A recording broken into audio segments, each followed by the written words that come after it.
We are on Megillah, Perek Daled Mishnah Yud, the last Mishnah, the 10th and last Mishnah in the 4th and final chapter of Masechet Megillah. This is our concluding Mishnah of Masechet Megillah. It says that the Mishnah is going to discuss a number of things that are either nikra, read, velo mitargem, and are not translated. Remember, in the times of the Mishnah, they had Torah reading, and then they would have a Targum, whatever, that they would have a Kriya and Targum. Why? Because as we've said, Torah reading was supposed to be educational. People were supposed to understand what was written and not just, I would say, ritual. So certain things are read and lo mitargem, are not translated, and certain things are not read at all, as we're going to see. Maaseh Reuven, the story of Reuven from Breshit Lamed Hey, and that's the story when it says Vayilech Reuven Vayishkav et Bilha, that Reuven somehow was engaged in inappropriate activity with one of the Pilag Shot, the concubines of Yaakov. Nikra v'lo mitargem. It's read, but they don't translate it. Now, there's a really interesting pedagogical issue today. I just want to point out, what does it mean we read it and we don't translate it? It's like we're trying to hide things. We don't want people to know. I think that the idea is people who know and understand, but we don't have to publicize things that are not necessarily l'bechavod. Rashi says it's not b'chvodo she Reuven. Ma'aseh Tamar nikra u'mitargem. So this is really interesting. Ma'aseh Tamar sounds like Yehuda and Tamar. Okay, the Bartanura has a different version. He has Ma'aseh Amnon u'Tamar. It seems clear that the Bartanura and others have this girsa. We're going to see that it's a problem because later on we're going to talk about Amnon, David, and Amnon. The story of Amnon and Tamar, as we well know, is the tragic story where Amnon rapes his half-sister Tamar in the book of Shmuel. And basically it's one of the terrible things that happens that causes a great split, etc., etc. Okay, so Bartanura has a girsa, Amnon and Tamar nikra u'mitargem. Okay, he reads it as being Ma'aseh Tamar, Amnon and Tamar, nikra u'mitargem. Whereas the Kati simply says, no, this is not Amnon and Tamar, it's Yehuda and Tamar. That's the story in Bereshit. Here you see it says Sham. That's Bereshit, where Yehuda doesn't marry off Tamar to his third son, and then she impersonates a prostitute, and then he says Tzadkami mani, but nonetheless Mishnah says Nikra mitargem. The Bartanura says that it's talking about David and Tamar, about Amnon and Tamar, and we read every case where it doesn't say Amnon ben David, as long as it doesn't mention David's name. Interesting, as we'll see later. Maaseh Egel Habishon. So there's two sections of the Chet HaEgel. Let's find the Chet HaEgel for 1 sec. Yeah, no, we're not going to do that. We'll just do it Baal Peh. The first part of the Chet HaEgel, Nikra u'mitargem. So that the Kahati says is the first 20 psukim when Moshe Rabbeinu sees the Chet HaEgel.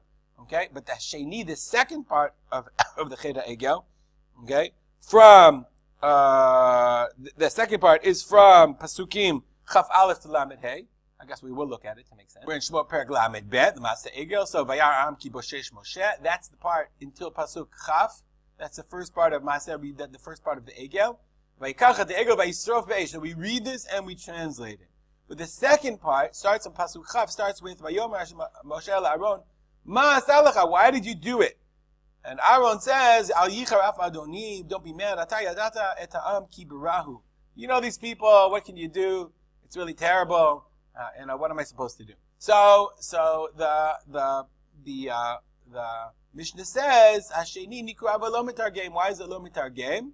Okay, because mishum yikara de Aaron, because of the honor of Aaron. That it's not kavudik. Aaron doesn't come out looking so great in these stories. What can you do?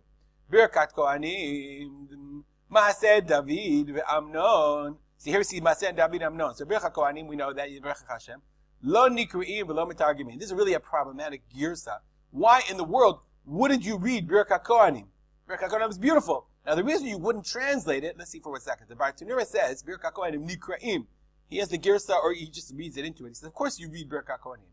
V'lo mitargemin. We don't translate it. Mishum di'itbe yisa Hashem panav elecha. God could give favor to you. Shelo yamu hakadosh baruch hu nesei panim. They shouldn't say that God gives favor. But they don't know that the Jewish people are worthy of this favor. So it's on the one hand, it's really interesting because it says we don't want people to say that God gives favor to some people over other people, but then we say, but of course we do want them to think that God gives favor to the Jews. All right, so you can decide what that means, but they said lo mitargeminan because people would criticize the Torah, say Yisa Hashem. Oh, you see, Hakadosh Baruch Hu has favorites. Maaseh David v'Amnon, the story of David and Amnon. So the Bartanura says that means whenever it says Amnon ben David.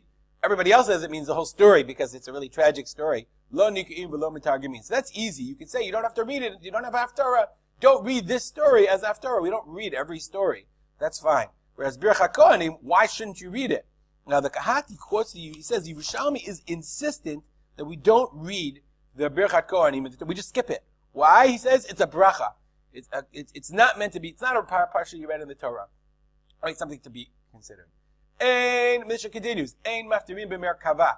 Maaseh Merkava is this crazy story in the beginning of Yechezkel, where Yechezkel describes the visions that he sees in his nevuah. And one thing the Gemara says is, we only teach Maaseh Merkava like a Rav teaches only like very specific talmidim, very specific students, because it's very deep, it's very difficult to understand, it's esoteric, and it could lead to areas in every of study that could be dangerous. Rabbi Yehuda matir, Rabbi Yehuda permits it, and we pass it like Rabbi Yehuda. Rabbi Lezer Omer, ein maftirin behodat Yerushalayim. That's Yechezkel. Yechezkel says, Ben Adam, man, hodat Yerushalayim to'evotea. Tell Yerushalayim her abominations. He says, because of Kavod Yerushalayim, we shouldn't read about the abominations that took place in Yerushalayim. We don't pass them like Rabbi Eliezer. Okay, this is the end of Masechet Megillah, Salik Masechet Megillah. If you've been with us the whole time, Mazal Tov, Yashar Koach, you should continue to learn with us. As always, I encourage you to join us on our website, Mishnah.co. Really, if you join, that's great. If not, consider joining every day. There's a Mishnah calendar where you can just either find today's Mishnah. I'm going to upload. You can see where we are today. When you're looking at this, every day you can look at the Mishnah calendar and find out the day of the Mishnah, and we'll dedicate our learning to the memory of my father, Rav Simcha ben Yitzchak Kalman. Have a great day.